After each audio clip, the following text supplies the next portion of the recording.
Welcome back to Legalese 123. I'm your host, Missy K.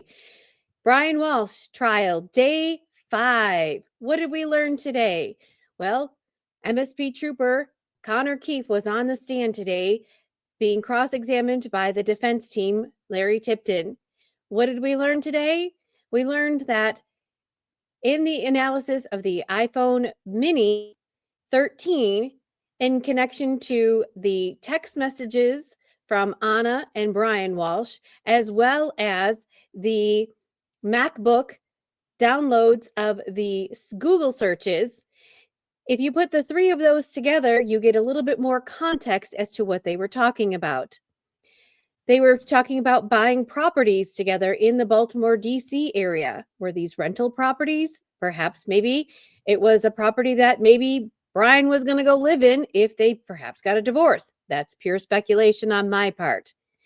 They were also talking about buying a Porsche for her.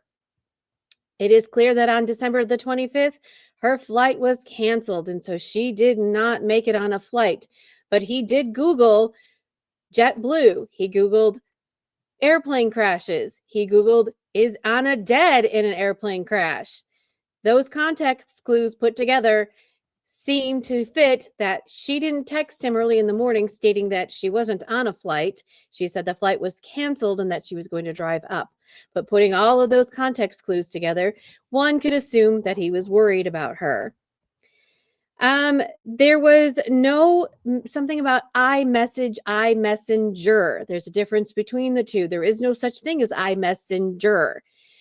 There has been no indication that Brian Walshe knew William Fastow was messaging Anna Walshe via Facebook Messenger. Cooner Keefe said he found no evidence of that on the iPad Mini. He doesn't recall if there were any deleted messages, and we also found out that Anna's phone was never recovered. Definitely go and look and see his testimony. He's got a couple of good points that he made, but other than that, it was kind of spotty and all over the place. Witness number 22, Heather Sullivan, came on. She was an MSP trooper who collected the evidence of the tools that we saw that they found at the trash dump that she collected in order to process for fingerprints. She collects it, she takes it to the lab, they process it for fingerprints. She was just putting it in evidence. Our last witness, number 23, was Dr. Richard Atkinson, who is the chief medical officer in Boston. Wow. Why do they need a chief medical officer? There's no body, right?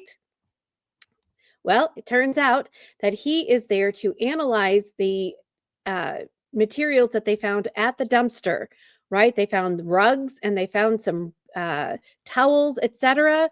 Towels aren't in evidence just yet, just the carpeting. He is to examine the carpeting to find out if there's any tissue on there. And then also, what are we going to glean from that? Will he be able to tell us whether or not that belonged to Anna Walshe? Will he be able to tell us any more context clues as to if this is where she became deceased? He was talking about blood pooling and lividity of a body, rigor mortis of a body. Also said that he wore a Tyvek suit. Tyvek suit was found in the dumpster. So that's pretty much his job. He will return on Monday to finish his testimony. At the end of the trial, the judge stated that the trial was going a lot quicker than anticipated, so they should be done somewhere by the 19th of December to give it to the jury. Now, she just said that is an estimate of time. That's all that we have for the Brian Walshe trial today. Make sure that you like and follow for more information and this trial and upcoming events. Thanks for watching.